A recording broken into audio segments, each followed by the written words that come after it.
GOP lawmakers, including members of the far-right House Freedom Caucus, are discussing whether it makes sense to impeach President Joe Biden for his decision to remain committed to pulling troops out of Afghanistan. And he did just that by August 31st, and they're livid about it. Remember, the neocons from the Bush era didn't magically disappear. They still exist. And despite the fact that pulling troops out of Afghanistan polls very well among American voters, they're genuinely considering impeachment proceedings. And I say, sure, go for it. That would be great. I'll explain why in a second, not because I think that Biden should be impeached, but I think that this could be a wonderful strategy where we get to sit back and watch the right wing fail and destroy itself. Now, before I get to that argument, let me give you the details. Representative Barry Moore, a Republican from Alabama, said it's a grassroots pressure. We're feeling it. I think even some of the Democrats are feeling it. Doubt it. No, Democrats are not feeling pressure to impeach Joe Biden for withdrawing troops from Afghanistan. Now, in the Senate, of course, you have well-known, notorious war hawks like Senator Lindsey Graham, who also floated the idea of impeaching Joe Biden for pulling troops out of Afghanistan. Let's hear what he had to say. You called for his impeachment over Afghanistan. Do you still feel he should be impeached over this? Yeah, I think it's dereliction of duty to leave hundreds of Americans behind enemy lines, turn them into hostages, to create conditions for another 9/11 that are now through the roof. Yeah, I think he's been derelict in his duties as commander-in-chief. Create conditions that would lead to another 9/11. Of course, he didn't elaborate on that. He didn't explain exactly why he believes that that's the case. The Taliban did not do 9/11. In fact, when the Bush administration invaded Afghanistan, the Taliban had offered up Osama bin Laden to the Bush administration. They rejected that offer and proceeded to invade Afghanistan anyway. And then once they were there, military generals are like, yo, bro, what are we doing? Are we fighting the Taliban now? And by the way, by 2002, the Taliban was done. But the Bush administration didn't pull out then either. My point is, bringing up conditions for another 9/11 is a very intentional way of fear-mongering and somehow convincing Americans that 20 years and $2 trillion later, it's not enough. We gotta remain in that country. You know why? Because that very man, Lindsey Graham, is paid by defense contractors. I don't know, we're creating another condition for 9/11. Oh, are we? Do you really think that? Or do your defense contractor buddies think that and are literally paying you to say that? Lindsey Graham is such a garbage person, it's incredible. I mean, apparently more than 2,500 US troops who died in Afghanistan in that failed war wasn't enough for Lindsey Graham. He wants to see more dead troops. That's what his defense contractor friends want. That's what his donors want, so why not? Anyway, back to the impeachment issue. So not all of the Republican lawmakers happen to be committed to the idea of impeachment because they rightly realize that there could be some unintended consequences, right? Now, one of the unintended consequences would be, and in their magical thinking, if they were to succeed in impeaching and convicting Joe Biden, and of course this would have to happen after the midterms, assuming that Republicans take control of both the House and the Senate. Well, then Kamala Harris would be president. And they're like, I don't know. I mean, we really don't like Joe Biden, but we're also super racist. And so do we really want Vice President Kamala Harris to be the president? Well, unintended consequence, we don't want to make sure that we see that coming. The other thing that they're concerned about is the fact that Marjorie Taylor Greene, a noted lunatic that even Republican lawmakers acknowledge, has become the face of the impeachment, calls for impeachment. And they're like, I don't know, do we really want to align ourselves with that person? Probably not a good idea. But what's also really fascinating about this story is just how willing these Republican lawmakers are to, on one hand, applaud Trump for doing the very same things, or saying that he wanted to do the very same things that Joe Biden actually executed, that Joe Biden actually did follow through on.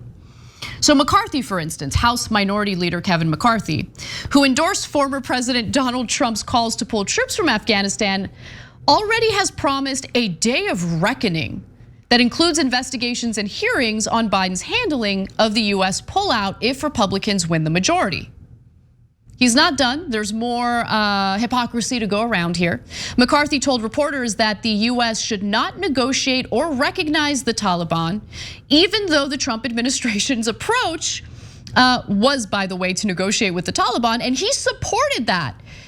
He supported the fact that Trump negotiated with the militant group and it brokered a deal with Mike Pompeo involved in those negotiations. So really, this is about like, we don't like Biden. We don't like Biden. Okay, we don't like Biden. We want to impeach him. That's what this is all about, 100%. And I say, let him do it. Let him do the impeachment proceedings, because the majority of American voters wanted to end the forever war in Afghanistan. They wanted to bring the troops home. Regardless of what someone might think, or regardless of what these war hawks might think about the pullout, the American people are sick of trillions of dollars being taken away from them and redistributed to defense contractors. They're sick and tired of watching their families fall apart because their wives or their husbands have done multiple tours in Afghanistan and came back with all sorts of mental health issues or even physical issues that were basically ignored and abandoned as soon as they came back to the United States. I think they're pretty sick and tired of watching their family members die for wars that don't even have a clear objective or goal. And that's the other thing. Journalist and author Stephen Cole, who wrote the book Ghost War, talks about the fact that early on in the war in Afghanistan, they didn't even know what it meant to win the war. They didn't know what the objective was. So if Republican lawmakers think that this could be a good little political tactic, like, yeah, let's go after Biden, let's do impeachment proceedings. Let's go after him over something that the American people are actually in favor of. Have at it. Do you, boo? I would love to see it. And then you have some who argue, Republican lawmakers, of course, that, hey, the Democrats used impeachment for political reasons. They just didn't like Donald Trump, so they decided to, impeach him twice. Yeah, except on one hand, you have a 2 decades long war that Americans want to end, and that's what Biden has done. On the other hand, you have Donald Trump, who got impeached for 2 different reasons. First reason being, he wanted the Ukrainians to meddle in the general election. He withheld congressionally appropriated military funding to Ukraine and dangled it over their heads unless they announced a sham investigation into Joe Biden, his political opponent for the 2020 general election. Yeah, there's quite a bit of evidence proving that he did that. And had the Democrats held control of the Senate, he would have been convicted of that. But of course, you have a bunch of feckless, self-interested Republican lawmakers in the Senate who didn't do the right thing and didn't convict him for that.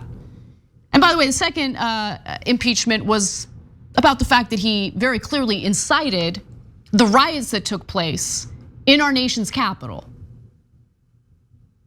I mean, okay, so you want to compare those 2 things, that's fine. But remember, this process of withdrawing troops, and we gave Trump credit for it, did start under Donald Trump. Republican lawmakers were totally fine and dandy with that. But all of a sudden now, oh my God, we got to beat the war drums again. The neocons are back. They're all over cable news. And they're in such a Washington bubble that they forget the fact that the American people don't want this war. They didn't want it. They wanted to bring our troops home. And these clowns think, no, everyone thinks the way we do. Everyone's influenced by defense contractors like we are, right? Let's try to go after Biden for this.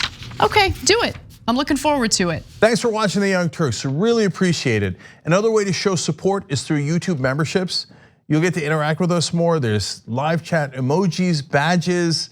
You've got emojis of me, Anna, John, JR. So those are super fun. But you also get playback of our exclusive member-only shows and specials right after they air. So all of that, all you gotta do is click that join button right underneath the video. Thank you.